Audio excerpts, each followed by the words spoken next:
क्या हालचाल भैया लोग, सब बढ़िया।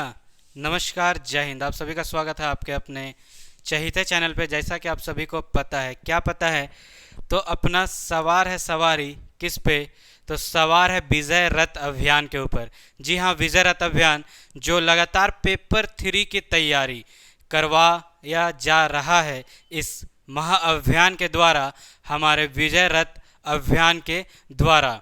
और उस विजय रथ अभियान में हम लोग फिर से एक नया टॉपिक लेकर आए हैं और वो हमारा विषय है विज्ञान से। जैसा कि मैंने कहा था, क्या कहा था, तो जो छोटे छोटे छोटे छोटे इंटरेस्टिंग टॉपिक्स भी होते हैं और साथ ही साथ वो छोटे छोटे जो हमारे मार्क्स दिलाने वाले टॉपिक होते हैं, लगते क्या हैं कि इससे तो कम ही मार्क्स का आएगा ना, इसको क्या देखना है, लेकिन यही होते हैं हमारे डिसाइडिंग।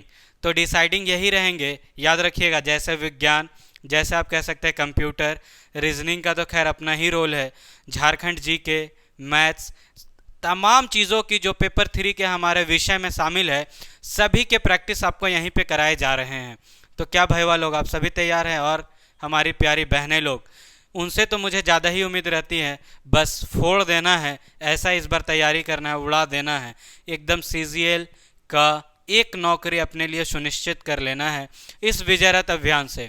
जी हाँ, ये हमारा सामान्य विज्ञान का रहेगा सेशन, जिसपे कि हमारे 20 बहुमूल्य प्रश्न पूछे जाते हैं। तो 20 बहुमूल्य प्रश्न हमारे लिए बहुत इंपॉर्टेंट है, उसको आज निपटाने की कोशिश करते हैं हौले हौले से। लेकिन हमारा वीडियो लंबा नहीं होगा, ये गारंटी है हमारी, और कॉन्सेप्ट भी पूरा एकदम फोड़ के जाएंगे। तो बस वीडियो अच्छा लगे तो आपको शेयर करना है लोगों के बीच, और बहुत अच्छा लगता है तो चैनल को सब्सक्राइब करके रखिए। दोबारा जब वीडियो आएगा तो सबसे पहली नोटिफिकेशन आपके लिए। 71 नंबर प्रश्नवा है भैया, जे कि हमनी के प्रश्नवा में दिखेगा सीधा विज्ञान वाला। कहता क्या है, देखिए जरा एकरा। निम्न में से किसमें अवतल दर्पण का प्रयोग नहीं होता है? नहीं देख के हम लोग जो है ना कंफ्यूज आ जाते हैं, नहीं को थोड़ा बारीकी से समझने का। और लिखल है क्वेश्चनवा में का अवतल दर्पण, यानी कि आप कह सकते हैं कनकेव मिरर। कौन वाला मिररवा है सर? तो आप कहिएगा कनकेव वाला मिररवा है ना भाई। तो कनकेव वाला मिररवा है। अब कनकेव वाला मिररवा जो है वो कह रहा है कि प्रयोग नहीं किया जाता, नहीं होता है। तो जरा देखिए इसके ऑप्शंस। लिखा है पहला सर्च लाइट, तो सर्च लाइट में सर हमनी सब ना अवतल दर्पणवे जो है इस्तेमाल करते हैं, तो ये तो हो ही। दूसर का ऑप्शन में का कहत सौर भट्टी, सौर भट्टी जो है ना सोलर फर्नेस, इसमें भी हमनी लोग कनकेव का इसे बना के रखते हैं जिससे रिफ्लेक्शनवा होता है। और सोलर कुकरवा आप देखे होंगे, उसमें कनकेवे का इस्तेमाल करते हैं हम लोग, अवतल दर्पणवा का। अच्छा, इधर लिखा है गाड़ी की हेडलाइट। गाड़ी की हेडलाइट में भी हम लोग कनकेव मिरर को इस्तेमाल कर लेते हैं। तो अपना ऑप्शन बचा एक ही, सी। चलो इस बार सीजीएल अपनी सीजीएल सीजीएल को अपना ले, और अपनाएंगे कैसे, तैयारी दुरुस्त करके। तो ऑप्शन सी पश्चदर्शी दर्पण में हम लोग क्या करते हैं, तो कनकेव मिरर का नहीं यूज करते हैं, पश्चदर्शी दर्पण। गड़िया चलाते हैं पूरा एकदम, जैसे देखते हैं तो निकालते हैं फराटेदार, और उसी में बहुत लोग निकाल लेते हैं। तो इतना नहीं करना है अति। तो जब हम लोग निकालते हैं तो पीछे वाला चीजवा कैसे देखते हैं, बगल वाला लुकिंग ग्लासवा से, और लुकिंग ग्लासवे को कहते हैं पश्चदर्शी दर्पण। और इसमें कौन सी इस्तेमाल कर रहे हैं, तो एकदम याद रखिएगा क्या करेंगे, तो करेंगे हम लोग कन्वेक्स मिरर, उत्तल दर्पण। हिंदी इंग्लिश दोनों लैंग्वेज में लेके चल रहे हैं, बाईलिंगुअल, कि किसी को तकलीफ ना हो। इस सेशन सबके लिए जो है इंपॉर्टेंट बना रहे। 72 नंबर प्रश्न की तरफ अपनी गाड़ी बढ़ती है, और इस गाड़ी की कठिनाई क्या है जरा वो देखते हैं। सूर्योदय एवं सूर्यास्त, सनराइज एवं सनसेट, सबको पता है। नेतरहाट जाके देखते हैं चचा हमने, तो वही वाला सिनेमा यहाँ पे देखना है। के समय सूर्य दीर्घवृत्ताकार दिखने का क्या कारण है? जो वृत्ताकार दिखने लगता है ना, बड़का सा सूरजवा दिखता है एकदम सुबह और समोआ में, उगते समय और डूबते समय, कारणवा का है कर, तो इसका कारण है एटमोस्फेरिक फेरिक रिफ्रैक्शन। ध्यान दीजिएगा वर्ड में, रिफ्रैक्शन, रिफ्लेक्शन नहीं बोल रहे हैं, रिफ्रैक्शन बोल रहे हैं। और ऐसा ऑप्शनवा जब आप देखिएगा ना तो देखिए पहल के ऑप्शनवा दे दिया अपवर्तन, प्रकाश के अपवर्तन के कारण हमनी सबके ऐसा दिखता है भैया। अब परावर्तन, तो प्रकाश के परावर्तन, रिफ्लेक्शन ऑफ लाइट के दो नियम जो बार बार पूछता है, और उससे याद रखिएगा दूसर का नियम बहुत खतरनाक है, वही पूछल जाता है बार बार। तो दूसर का नियम का है, तो दूसर का नियम कोई लाइट आके टकराया, कोई भी अगर हम लोग कह दिए लाइट की किरण, प्रकाश की किरण आकर टकराई किसी सरफेस पे, तो वापस ये जाएगी, एकदम जाएगी। तो आइलो टकराइलो और चल गए। अब जब ये गया तो जाता है तो क्या करता है, जहाँ पे टकराए यहाँ से हम लोग एक नॉर्मल खींचते हैं, और नॉर्मलवा के इधर वाला एंगल को कह देते हैं रिफ्रैक्टेड एंगल, रिफ्लेक्टेड, और इधर वाला को कह देते हैं इंसिडेंट एंगल। ये दोनों बराबर होता है, और यही दियल था दूसरका नियमवा में, और यही वाला पूछ देता है हमनी सबसे एग्जामवा में, तो कंफ्यूज होते हैं, याद रखना है। अगला है 73 नंबर प्रश्न, और 73 नंबरवा क्या कहता है भैया, अगर सेशन प्यारा लग रहा है तो आपको शेयर भी करना है, तो बताने में और भी मज़ा आता है, तो बस सेशन को शेयर करते रहिए। 73 नंबर प्रश्न देखते हैं, इनमें से कौन रासायनिक ऊर्जा मतलब केमिकल एनर्जी, केमिकल एनर्जिया के क्या वो बोल रहा है, थोड़ा क्वेश्चन में देखिए चाचा। तो केमिकल एनर्जी को, थोड़ा एनर्जी बना रहे, आप लोग कभी घबराना नहीं है। केमिकल एनर्जी को विद्युत ऊर्जा, विद्युत ऊर्जा का मतलब यहाँ पे इलेक्ट्रिकल एनर्जी में बदलता है। तो केमिकलवा को कौन इलेक्ट्रिकलवा में बदलेगा, मोटरवा नहीं, डायनमो नहीं, बैटरिया तो हाँ, बैटरिया क्या करता है, उसके अंदर केमिकल रहता है और वो बदल देता है इलेक्ट्रिक में, दे देता है करंटवा। तो बैटरी जो है ना, बैटरी इसका सही हो जाएगा ऑप्शन। और डी जनरेटर को तो पढ़ेंगे ना, कहे कि सीए में मिल गया अपना कहानी, और सी माने कि फिर फोड़ेंगे सीजीएल को और निकल चलेंगे 74वां के ओर। 74 नंबर क्या कहता है, सड़कों गलियों को प्रकाशमय करने के लिए लगाए गए लैंपों को जोड़ा जाता है। तो देखिए एकदम याद रखिएगा भाई लोग, एकदम खतरनाक वाला बात, क्या खतरनाक वाला बात, कि चाहे वो हो सड़क, चाहे वो हो घर, अगर हम लोग किसी को जोड़ रहे हैं, वायरिंगवा कर रहे हैं उसमें, तो हम लोग समांतर क्रेनी में करते हैं। समांतर क्रेनी मतलब पैरेलल कॉम्बिनेशन में। और ऐसा इसलिए करते हैं भाई, क्योंकि जब पैरेलल कॉम्बिनेशनवा में उसको रखेंगे ना, तो पैरेलल से क्या होगा, तो होगा कुछ ऐसा कि एगो बल्बवा फ्यूज हुआ तो दूसर का जलते रहेगा। ये बहुत बड़ा फायदा है, इसीलिए हम लोग समांतर, और ऑप्शन देखिए श्रेणी समांतर, श्रेणी समांतर में दोनों दे दिया है, सिरे से सिरे को मिलाकर। तो ऐसा ही का लिख रहा है, सिर और पैर हटा दीजिए, श्रेणिया में करेंगे नहीं, श्रेणिया में करेंगे नहीं, हट गया। तो अपना आया आपकी बाहुबली के साथ चलेंगे सीजीएल निकालने, यानी कि ऑप्शन बी, और जो है समांतर में, इसी में करेंगे भाई। आइए अगले प्रश्न की ओर बढ़ते हैं। अगला प्रश्न दिख रहा है आपको 75 नंबर, विद्युत ऊर्जा मतलब इलेक्ट्रिकल एनर्जी की वाणिज्यिक इकाई डैश है। वाणिज्यिक इकाई का मतलब हो गया कॉमर्शियल, कॉमर्शियल यूनिट। और अपन सबको पता है, का पता, घरे बिलवा गिरता है ना तो लिखल रहता है कि 10 यूनिट तो बिजली बिल उठ ले हो, 50 यूनिट उठ ले हो, तो यूनिट। और ये जो यूनिट है, इसको जब हम लोग फिजिक्सवा में पढ़ते हैं, भौतिकिया में, तो बोल देते हैं किलो वाट आवर, KWH। अब ये वाला ऑप्शन खोजिए, तो यहाँ पे दिखेगा आपको ऑप्शन सी। देखिए एकदम बोल रहा है, सीजीएलवा निकाल लेना है, सी ऑप्शन, किलो वाट घंटा, यही हो जाएगा। वाट किसका है यूनिट, तो वाट होता है किसका, तो याद होगा पावर का, माने शक्ति, शक्ति वो वाली शक्ति नहीं भाई, वह याद रखना, वो शक्ति से थोड़ा दूर रहना है। अभी देखे हैं ना, कौन सा, 12वीं फेल, शक्ति डुबा देगी, निकल ली थी ना एग्जाम वहाँ निकाल के, एगो जिसका किरदार साइड वाला था, मेनका वाला को नहीं दिखाएगा वैसे। तो याद रखिएगा पावर का होता है शक्ति का, किलोवाट यही एनर्जी से रिलेट कर देंगे, और जूल को हम लोग कह सकते हैं वर्क, कार्य के लिए हम लोग इसका इकाई के रूप में इस्तेमाल कर लेते हैं। अगला 76 नंबर प्रश्न है, अणु शब्द किसने प्रतिपादित किया था। अणु मतलब है यहाँ पे जब हम लोग बोलते हैं परमाणु, तो परमाणु हम लोग बोलते हैं एटमवा को, एटम एटम, कंफ्यूज नहीं होना, ज़्यादा सोचना नहीं है। और अणु बोलते हैं मॉलिक्यूल को, मॉली सुनने में भी खतरनाक लग रहा है, एकदम खतरनाक वाला नाम, मॉलिक्यूल। तो ये बतैले था, कौन बतैले था, तो ये बतैले था डेमोक्रेटिस। और डेमोक्रेटिस आपको ऑप्शन बी, चलो बाहुबली के साथ सीजीएल निकालने दिख रहा है, बस टिक मारिए और बढ़ जाइए अगले प्रश्न की ओर, जो कि प्रश्न संख्या आपका है 77।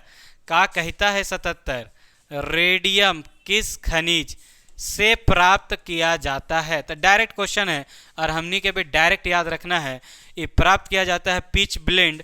और पिच ब्लेंड आपको कहाँ दिख रहा है, तो पिच ब्लेंड आपको दिख रहा है ऑप्शन डी, देवसेना।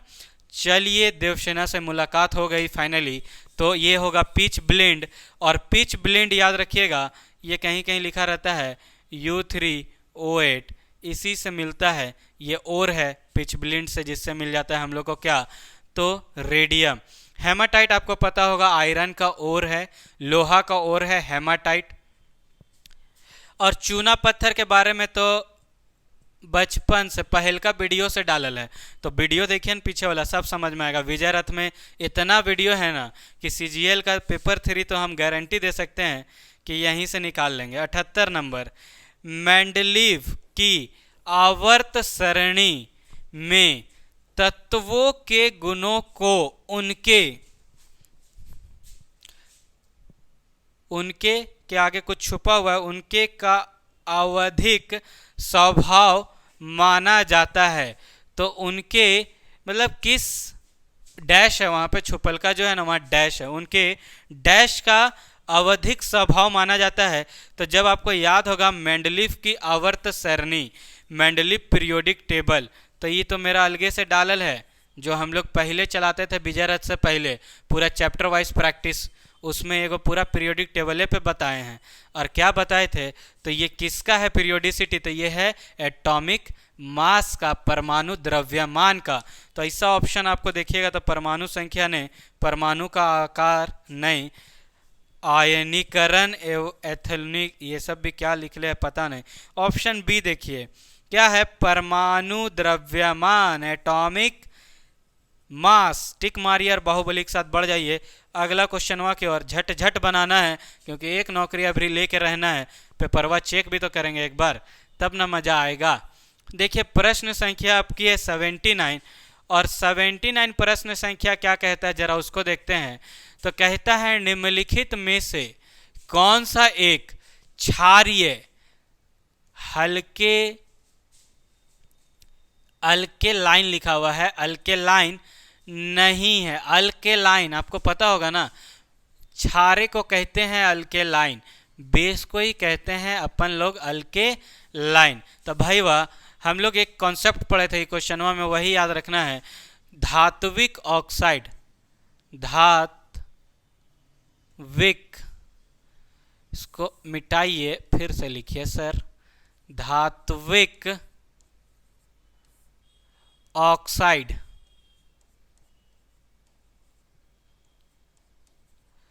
धात्विक ऑक्साइड जो है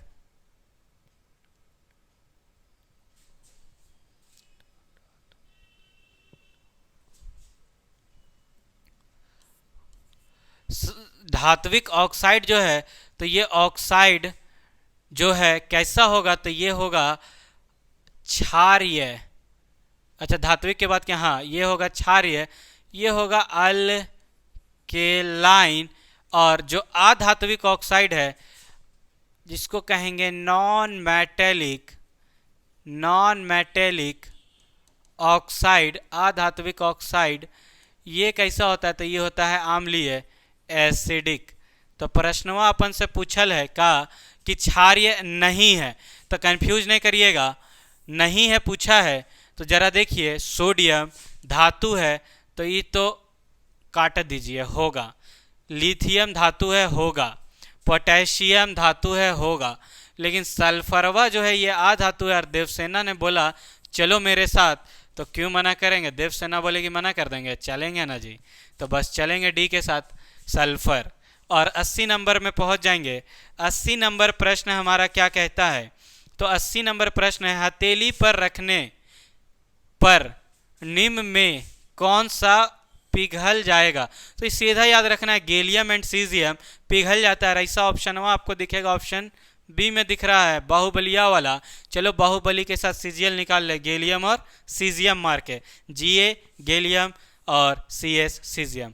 मनुष्यों के वैज्ञानिक नाम होमोसेपियंस। तो देखिए एक क्वेश्चन हुआ तो यहीं से बन गया कि ह्यूमंस का वैज्ञानिक नाम, बायोलॉजिकल नेम का है, तो होई होमोसेपियंस भाई वाह।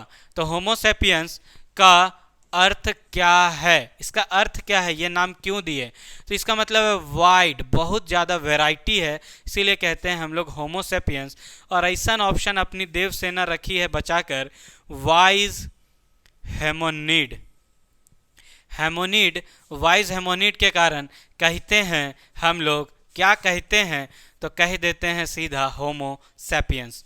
हाइड्रा प्रजनन करता है विखंडन से, बहुविखंडन द्वारा, मुकुलन द्वारा और बाइनरी फिजन द्वारा। तो हाइड्रा ऐसा दिखता है भाई वाह, और ऐसा रहेगा। और पूछ देगा ये केकर से करेगा, तो हमरा सीधा याद रखना मुकुलन, बर्डिंग से।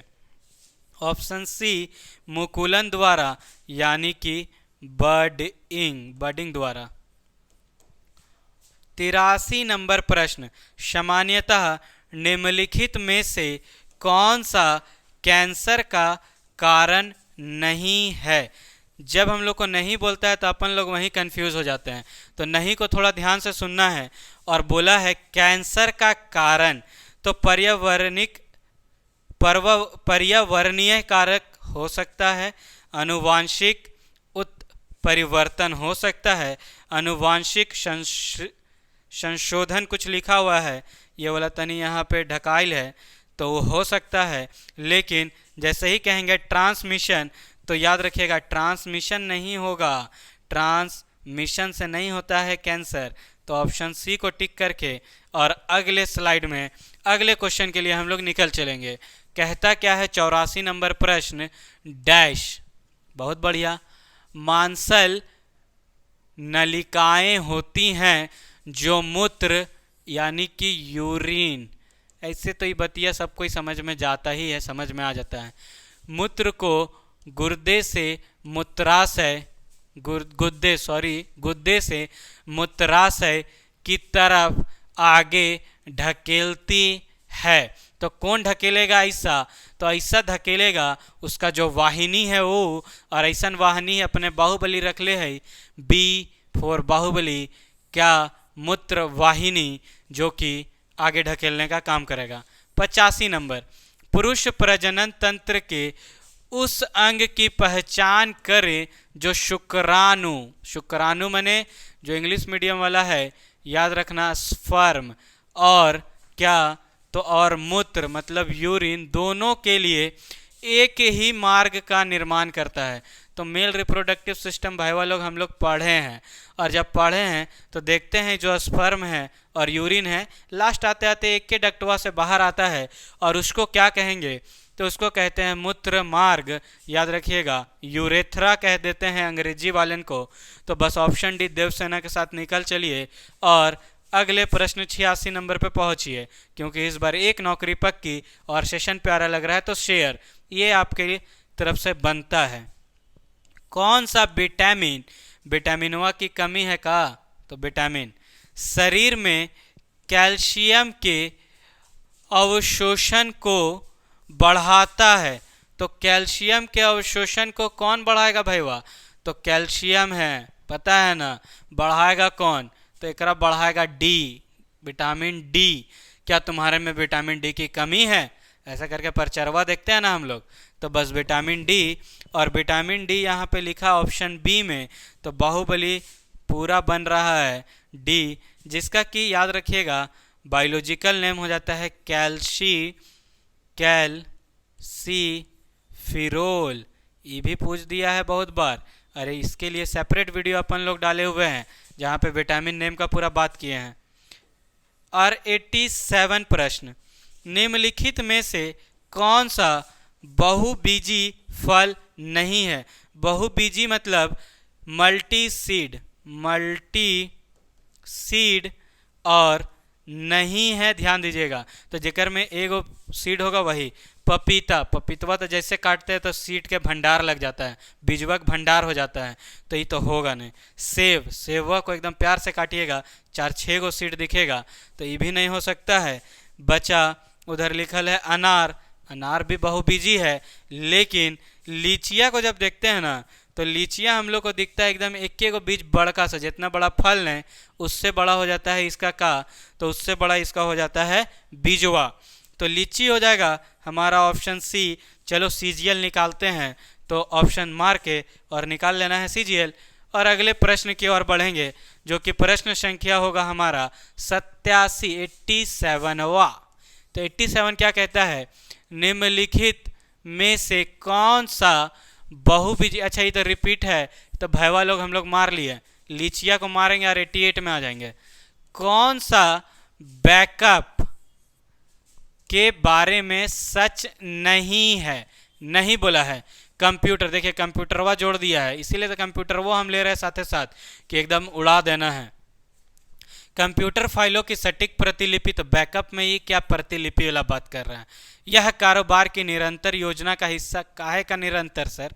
पीसी को नियमित रूप से बैकअप की आवश्यकता नहीं, तो बोल रहा है सच नहीं है, तो आवश्यकता तो है, और ये बोल दिया नहीं है, तो ये तो उल्टा बोल रहा है, और बोला भी उल्टा बताने, नहीं बताने। तो इसको मारेंगे और सीजीएलवा निकाल लेंगे इस बार पीसी के साथ। और 89 में पहुंचेंगे इस बार। क्या कहता है? एमएस एक्सेल अपन लोग घरवा में यूज़ करते थे, जाते थे स्कूलवा तो देता था वहाँ पे मास्टरवा कंप्यूटरवा में, एक्सेलवा खोलते थे, समझ में नहीं आता था क्या है एक्सेलवा, जरा देखें। एमएस एक्सेल में फार्मूला एक प्रतीक से शुरू होता है। कौन प्रतीक से शुरू होता है? जितना फार्मूला है ना, आज तक हमारा ससुरा याद नहीं हुआ, शायद आप लोग को याद होगा, कमेंट करके बताइएगा कि फार्मूला क्या होगा सम के लिए, अगर याद है तो। और जब भी स्टार्ट करिएगा ना, तो याद रखिएगा बाहुबली के साथ चलना होगा, मतलब इक्वल टू से स्टार्ट करते हैं। अगला है 90 नंबर प्रश्न, जेनेटिक इंजीनियरिंग में निम्न में किसका प्रयोग होता है? तो इसमें किसका प्रयोग होगा? तो जब सारा ऑप्शन वहाँ को पढ़िएगा ना, तो जेनेटिक इंजीनियरिंग में प्लाजिडम का हम लोग जो है उपयोग करते हैं। और प्लाजिडम जो है ऑप्शन बी यानी कि बाहुबली, आज या तो बाहुबली या तो निकाल चलो सीजीएल, यही ज़्यादा रहा है। तो ये मार के हम लोग निश्चिंत हो जाएंगे, 20 क्वेश्चन हम लोग का सही रहेगा और निकाल लेंगे इस बार जेएसएससी सीजीएल। लगातार हमारा विजय रथ का अभियान, बस गड़िया में सवार होकर चल देना है। ये विजय रथ का अभियान चलते रहेगा जब तक कि एग्ज़ाम में हम लोग अपना एक सीट पक्का ना कर ले, याद रखिएगा। मिलेंगे फिर नेक्स्ट सेशन में इसी तरह के बेहतरीन, जहाँ पे कि हम लोग या तो विज्ञान या तो कंप्यूटर या फिर पेपर 3 का कोई अन्य विषय लेकर आएंगे। तब तक के लिए अलविदा चाहेंगे। जय हिंद।